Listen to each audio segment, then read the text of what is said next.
Unang first na booking ang pamagat natin dito ay Pinaasa. Kung saan lumagpas na ako, tsaka sumabit tong si Andox ng housing kaya biglang U-turn ang nangyari. Habang nag-aantay ng order, flex ko tong soccer jersey ko na. Na-order ko sa TikTok, mga boss tropa ang sarap suotin. Lalo na sa ganitong mainit ang panahon. Ang kagandahan pa dito, pwede mo siyang palagyan ng sarili mong pangalan sa likod at numero na gusto mo. Ilalagay ko na lang sa comment section ang link. By the way, pagkatapos nating mag-antay ng 7 minuto, kinansel ng customer ang order, bastos. Wala man lang. Sabi-sabi baka magawan pa ng paraan. Anyari sa'yo, ma'am? Magaling kang kupal ka. Kung saan may puno, dapat tinatambayan. Matix, dito muna tayo sa malilim. Ang init ng weather next month. Tag-ulan na naman, wala bang snow dito sa lugar nyo, mga tropa? Minalas pa kasi tayo sa unang booking na yon. Minsan lang masabitan sa housing, kinancel pa ang galing. 15 minutos lang ako dito kapag wala pa talaga aakyat na ako sa Yayamanin Place. After 10 minutes, heto na nga pumasok si Sinangag Express ng McKinley ng hatak pa nga. Sige palag, let's G! Kunin na natin, baka mamaya i-cancel na naman. Sige, subukan nyo. Akin na to mga madam, naninigurado lang po pick up agad. Sabay alis, ganun dapat. Sayang ang oras na sinayang kanina, sayang talaga.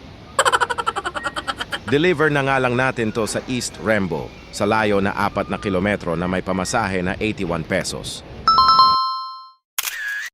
Sabay balik agad pasok, Double Kingbo. Hay, salamat naman, parehas market ang pickup.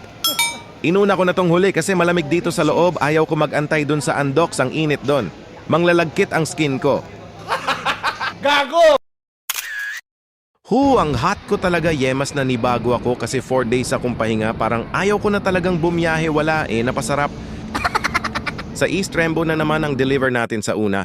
Neto mga boss tropa. At ang huli sa Rohale mukhang Eagles sa fare na 140 pesos okay na to, kesa tukod tayo.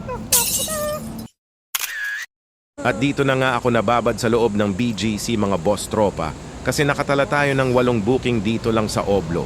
Pinagbigyan lang ba G kasi overdue ako? At dito na ako inabot ng gutom sa McKinley. Buti na lang may dala akong Century 2 na Super Bowl. Maliit lang to tropa. Pero ang tagal kong ginutom pagkatapos ko kumain. Neto Century 2 na Super Bowl. Baka naman. Kumain lang ako doon.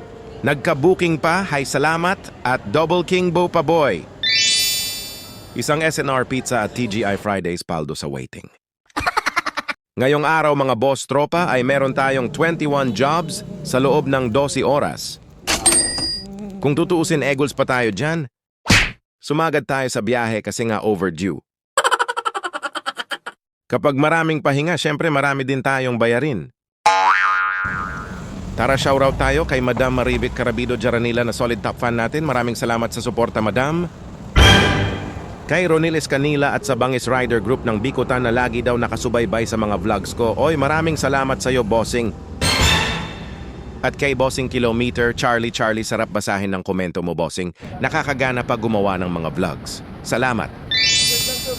Ikaw kayo mga boss tropa, kung nagustuhan nyo ang mga vlogs ko, huwag kalimutang mag-follow, like, and share. At maraming salamat sa inyong solid na suporta. God bless you all and ride safe, broom.